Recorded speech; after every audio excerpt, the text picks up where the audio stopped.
Today I'm going to show you a number of different materials you can use to add the color to your tessellation project. Before I do that though, I want to remind you that to be a tessellation, each shape that you trace has to fit perfectly into the one before it. That means that as you are tracing these, don't leave a space. Make sure you're not overlapping the pieces. They need to fit within each other just right. When you're done, they look really cool, I promise. As you're tracing, you might notice that your pieces fit together sort of in rows, and I'm going to talk about that when I get to the colored part. Have you come up with your 3 designs?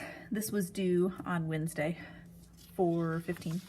If you have 2 designs that you want to use instead of just 1, it's a little more complicated, but the way you would do that is think about a row. You would do each one every other one. And then once you get all of your tessellated shapes in there, they are going to be put together basically like a checkerboard. Black, white, black, white, black, white, black, white, all the way across in rows in both directions. To keep it a little bit more simple though, you can make each one of your pieces the same design. Now I have tessellated my tile all over my paper. I've got all my pieces fitting together nicely. So when you're finished with this step, take a picture of it because it is due today. If you don't finish this step today and you actually finish it tomorrow, then don't forget to go back to today to submit the picture of this step. Now, once you have your whole paper tessellated, you've submitted a picture, chances are you're probably going to start adding your details to each one of them. Now, before you freak out, this is not that hard. I have a trick for you. But also be aware that before you start drawing each one in there, you need to know whether you're going to be using colored paper, watercolor, or colored pencil to add your color. So if you're going to use colored paper, I would not do this step yet. If you're using colored paper, I'm going to go over that in just a moment. But let me show you my trick for how to draw the same image over and over again inside of each of your tessellated pieces. So here's the tile that I made. It's just on a scrap piece of paper. What I did was I drew my design out really nicely, exactly the way I want it on here. Now what I can do with a pencil is I can put my shape right inside of one of the tessellated shapes, and now I'm going to trace over my design. What's happening here is I'm pressing down, and when I lift up this piece of paper here, my tile, I should be able to see the indentation of my pencil line all the way around. Now, that's what I did to make my first one, and I also learned when I did that you actually don't have to press very hard at all for this to work unless your tessellation tile is on a really thick piece of paper. And then when you lift it up very lightly, you should be able to see the indentation of your design in there. And then you can just trace over it super easily. This is the kind of step that is a little tedious. It takes a while, but if you take your time on it, they look really cool when you're done. If you plan on using construction paper to make your designs really colorful and bright, then it's really gonna pop. Let me show you how. So I would start with your paper that you tessellated your shapes onto. This is just white paper. Then you're gonna get a sheet of colored paper, whatever color you want. On this paper, do the same thing. Tessellate them, but after you tessellate them, cut on your line to cut out each one, which is what I have done here with all these pieces. Now, the reason we didn't draw my little chameleon guy inside of each of these because of the construction paper is because my next step is going to be to use some glue. I like to use glue stick for this. And I am going to glue each of these shapes that I cut out of paper into one of the pieces on my paper. I am going every other one, like a checkerboard pattern. because I want to be able to see both the pink and the white, and it kind of alternates like a pattern. Pink, white, pink, white, pink, white. Now, because I just cut out all of my lines, some of my tessellated pieces are just a portion of it, but the reason is because, check out this piece right here. It's not the whole shape, it's just part of it, so I only need a piece of it. Once I glue those pieces that go off of the edge, then I'll be able to go around and trim off all of the extra. So if you plan on using construction paper for yours, this is one option, to do a color on the white paper.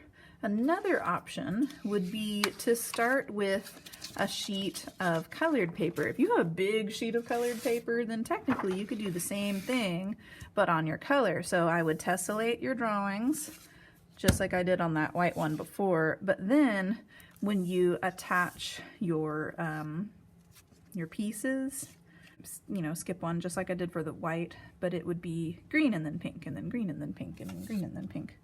Right now I am using one to help me figure out the shape of the other. So there is how you would do it on a colored piece of paper. Here is a portion of a paper that I have finished with the colored paper, and I've glued my pink ones on. Now I'm doing that trick from earlier in this video where I am tracing around my image so that I can see the lines show up underneath it. My paper is starting to get kind of sad and wrinkly from doing this so many times, so make sure you don't tear this paper up. Once you've done that, you could go over with pencil if you want, or if you really trust yourself. I love the way it looks if you were to go over all of your lines with a Sharpie. This makes your lines really nice and bold, and it makes them stand out a lot. They look really cool.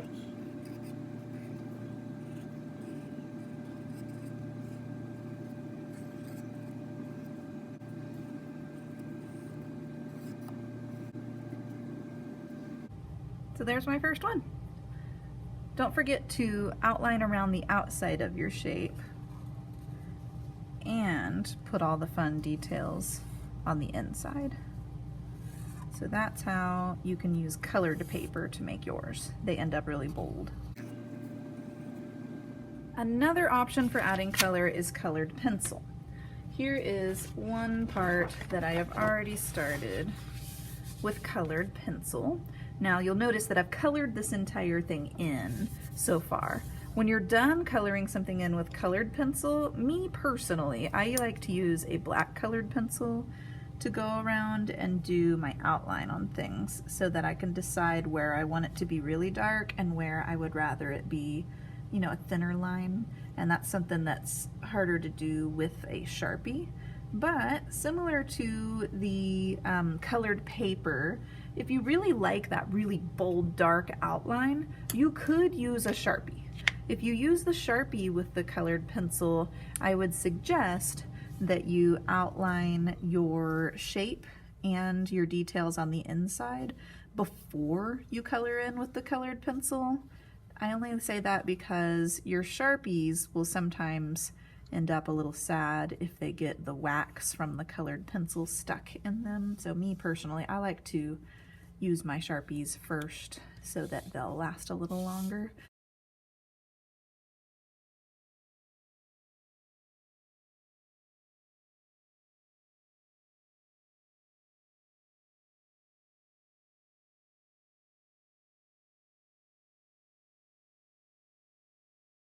And so there's one with the outline before rather than after. And so now I can go in with all of my fun details and my spots and stuff with my colored pencils. Me personally, I also love to work with colored pencils in a way that you blend and mix them. That's what I like about colored pencils, is that you can use them in a way that you can fade certain areas and make them lighter and darker so you can mix.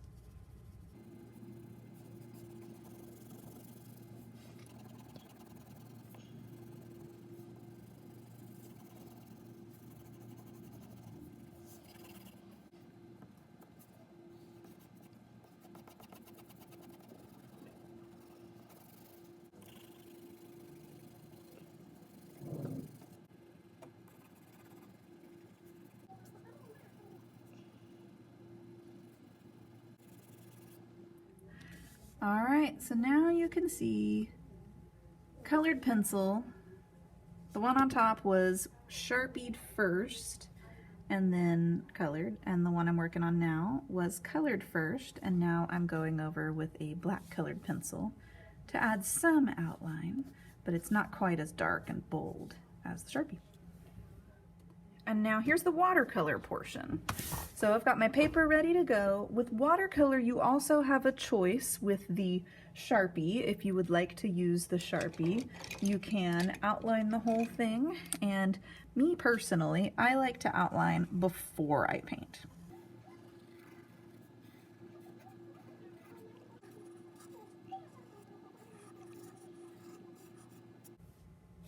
All right, there's some outline. I'm not going to do all of them. Now, when you're working with the watercolors, make sure you have water. Make sure you have paints. Paintbrush should be full of water when you come over here to collect your color. And then also remember that watercolors like to mix, but if you are working with a wet on wet technique, the colors that are touching each other are going to mix. So the orange I just painted, and now the yellow, if I put it next to it, they're going to blend together more while they are wet. And while you're working with the watercolor, take your time with it and try to keep your color in the lines.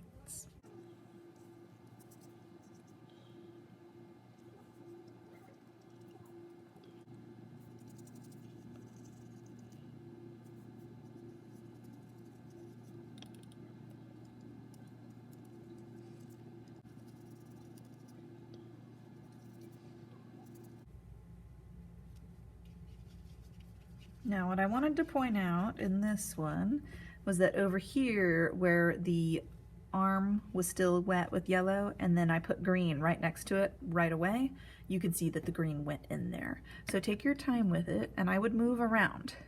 So do all your yellow things, and then once they're dry, come back and do the other objects that are around them. Take your time with watercolor. Have fun with it.